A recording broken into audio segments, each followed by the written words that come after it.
नाजिया, ये किताबें उठाकर रखो, यहाँ पढ़ाई नहीं चलेगी। जी अम्मी, बस थोड़ा सा वक्त। बस, अब तुम इस घर की बहू हो। मैंने ख्वाब छोड़ दिए थे, मगर दिल अब भी पढ़ने को मांगता है।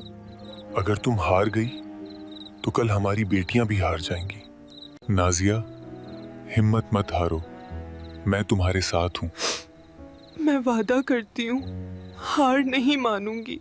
दिन को घर, रात को किताबें, ये सफर आसान नहीं, मगर मेरा है।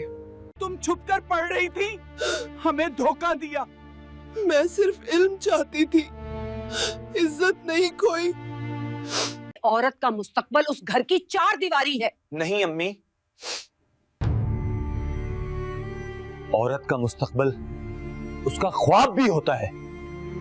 हाँ हाँ, अब तुम भी इसी के साथ हो गए हो, बीवी के गुलाम बन गए हो।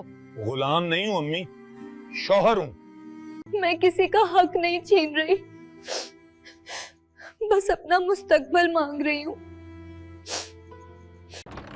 क्या यहाँ नाजिया रहती हैं? जी, मैं हूँ। मुबारक हो, आप पूरे शहर में फर्स्ट आई हैं। हमें आप जैसी बेटियों पर फख्र है। ये वजीफा आपके लिए है। बहुत शुक्रिया। मैं